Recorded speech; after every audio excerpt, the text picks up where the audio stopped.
18 তারিখের OBC court কেসের কি সমাধান হবে কি হবে না, ফাইনাল হিয়ারিং হবে কি হবে না, সেই দিন সুপ্রিম কোর্টে বিশেষ কি আছে সেই বিষয় নিয়ে আলোচনা করব।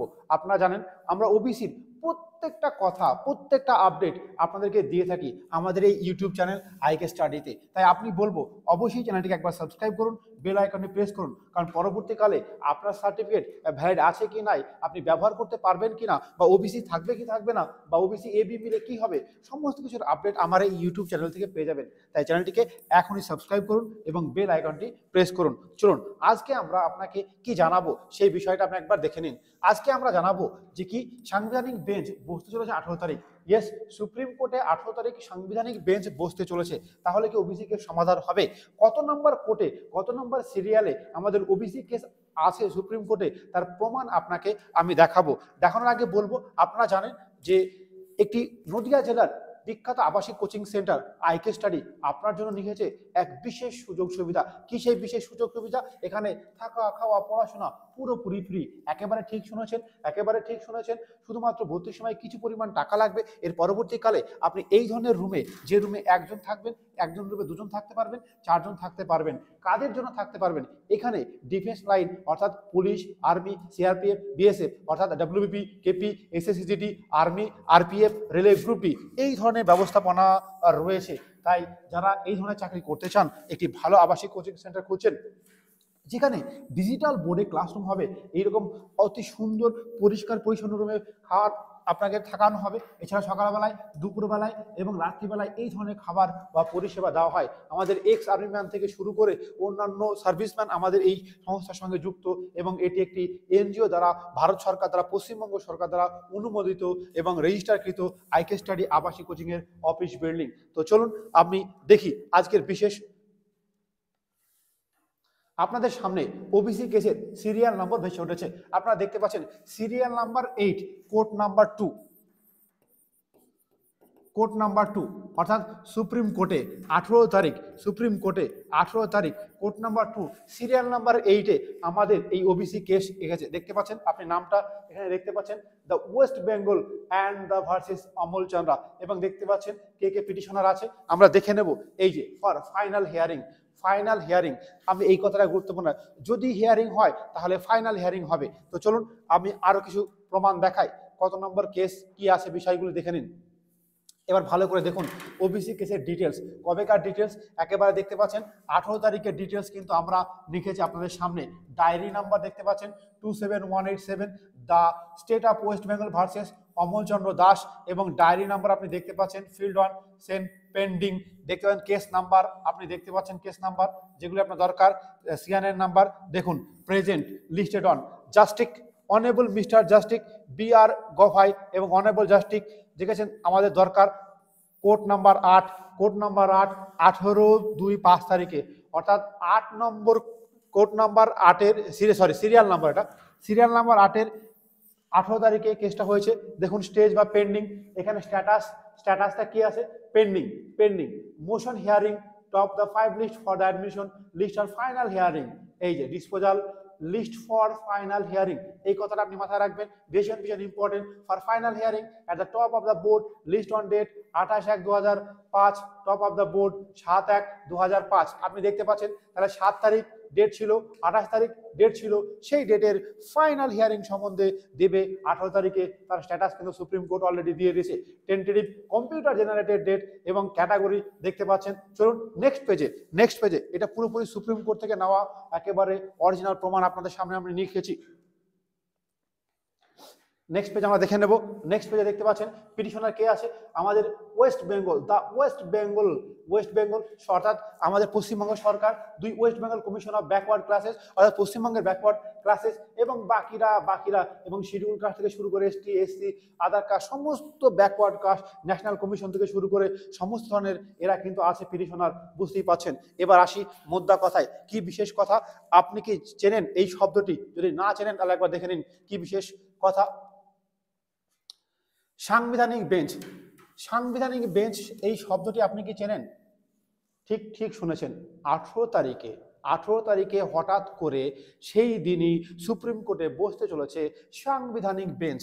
এই সাংবিধানিক বেঞ্চ কি জিনিস আমি একটু যদি বলি, সাংবিধানিক বেঞ্চ হলো সুপ্রিম কোর্টের একটি বেঞ্চ যেখানে 5 জন বা তার বেশি যে বিচারপতি বসেন। এই বেঞ্চটি সব সময় হয় না, যখন প্রয়োজন হয়, যখন সুপ্রিম কোর্টে অনেকগুলি কেস হয়ে যায়, বিশেষ বিশেষ কেসের সমাধান করার জন্য এই বেঞ্চকে তৈরি করা হয়। আসুন, এই বেঞ্চগুলি কোনোদিন নিয়মিত ঘটনা নয়। সুপ্রিম কোর্টের সামনে বেশিরভাগ মামলা শুনানি এবং সিদ্ধান্ত নেওয়া হয় 2 বা 2 বিচারপতি অর্থাৎ ডিভিশন বেঞ্চের মাধ্যমে, কিন্তু কখনো কখনো স্পেশাল এই বেঞ্চে ধারা হয়। এই ধারাটি 145 ধারার 3 নম্বর অনুচ্ছেদের মাধ্যমে বলা হয়েছে যে সাংবিধানিক বেঞ্চ সুপ্রিম কোর্টের একটি স্পেশাল পাওয়ার দেওয়া হয়েছে। কি সেই স্পেশাল পাওয়ার? এই বেঞ্চে 5 জন বিচারপতি, অনেকগুলো মামলা থাকে, সেই মামলার যে সমস্যা অনেকদিন ধরে কোনো মামলার সমাধান হয়নি বা অনেক কঠিন মামলা, যে মামলাটা সমাধান করা যাচ্ছে না, সেই সমস্ত মামলার শুনানি থেকে শুরু করে বিভিন্ন রকম সমস্যার সমাধান করে। তার প্রমাণ আপনাকে আমি দেব। কোথায় সেই প্রমাণ আছে চলুন দেখে নিন। এই যে দেখে নিন, সাংবিধানিক বেঞ্চ ভারতের সর্বাধিক পরিচিত এবং গুরুত্বপূর্ণ সুপ্রিম কোর্টের অনেক মামলার রায় দিয়েছে। একে গোপাল বনাম মাদ্রাজ রাজ্য, একেবারে দারুণ রায়। কেশবনন্দ ভারতী বনাম কেরালা রাজ্য, মৌলিক কাঠামোর মতবাদ। ভাবেন তাহলে আপনি। আসুন, এই যে এইটা ইম্পর্টেন্ট আপনাকে, এইটা অশোক কুমার ঠাকুর বনাম ভারত ইউনিয়ন ওবিসি সংরক্ষণ। এই যে ভালো করে দেখে যাচ্ছেন, ওবিসি সংরক্ষণের রায় কিন্তু আমাদের এই সাংবিধানিক বেঞ্চ দিয়েছে। আমি আপনাকে রিলেটেড করব, ঠিক আছে? আচ্ছা, উত্তরপ্রদেশ এবং অন্যান্য বড় বড় কেলেঙ্কারি থেকে শুরু করে এই সাংবিধানিক বেঞ্চ দিয়েছে। এবার আসল কথায় আপনাকে আসি। কেন আপনাকে বললাম এই সাংবিধানিক বেঞ্চের কথা? কারণ 18 তারিখ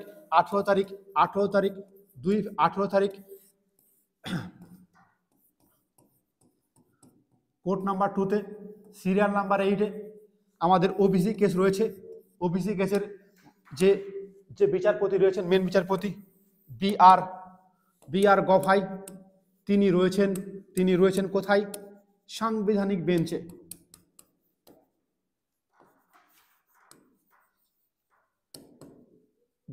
তাহলে বুঝতেই পারছেন, তাহলে তাকে সাংবিধানিক বেঞ্চ সামলাতে হবে এবং সাথে সাথে এই মামলার শুনানির ক্ষেত্রে সামলাতে হবে, অর্থাৎ দুটো জায়গা তাকে সামলাতে হবে।